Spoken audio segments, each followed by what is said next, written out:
এক্ষুনি ইউনূসের পররাষ্ট্র উপদেষ্টা বলে দিলেন যে কক্সবাজারের ওই পারে যে ওখানে যে বর্ডারটা সেটা নাকি তাদের নিয়ন্ত্রণে নাই।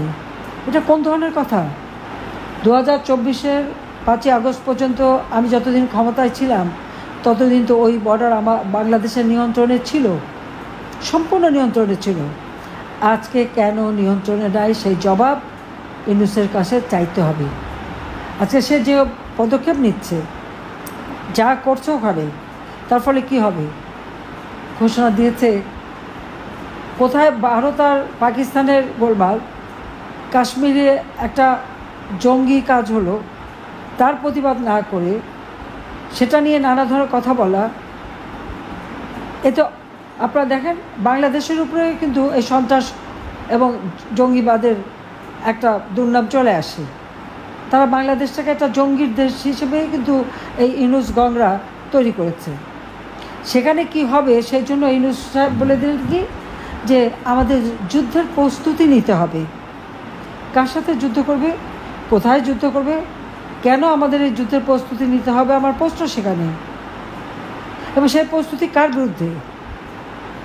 আমরা তো যুদ্ধ চাই না, আমরা তো শান্তি চাই। সকলের সাথে বন্ধুত্ব, কারোর সাথে বৈরিতা নয়। আজকে যদি এই যুদ্ধের তার আয়োজন করতে হয় আর সেই যুদ্ধের প্রস্তুতি নিতে হয়, তার কি দাঁড়াবে?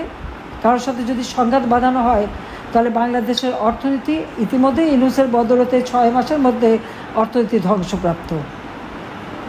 আমাদের দারিদ্র্যের হার বেড়ে গেছে, অতি দারিদ্র্যের হার বেড়ে গেছে, মাথাপিছু আয় কমে গেছে, উৎপাদন কমে গেছে। আজকে হাহাকার সারা বাংলাদেশে। কই আওয়ামী লীগ সরকারে থাকতে তো সেটা হয়নি। আজকে এই যুদ্ধ খেলা খেলতে যে আমাদের অর্থনীতি ধ্বংস হবে, সমুদ্র সীমা আমাদের যে সম্পদ সেই সম্পদ আমরা হারাবো, সমুদ্রে আমাদের অধিকার আমরা হারাবো, বাংলাদেশের মানুষ চরম অর্থ সংকটে পড়বে, দুর্ভিক্ষে পড়বে, বাংলাদেশের যে অগ্রযাত্রা আমরা শুরু করেছিলাম সেটা ধ্বংস হয়ে যাবে। বাংলাদেশ যে শান্তির দেশ, অসাম্প্রদায়িক চেতনার দেশ, সেই অসাম্প্রদায়িক চেতনা থেকে বাংলাদেশ সরে যাবে। আজকে বাংলাদেশকে নিয়ে এই খেলা খেলে যাচ্ছে এই খুনি জঙ্গি ইউনূস এবং তার উপদেষ্টা এবং তার ওই সমন্বয়কারীরা।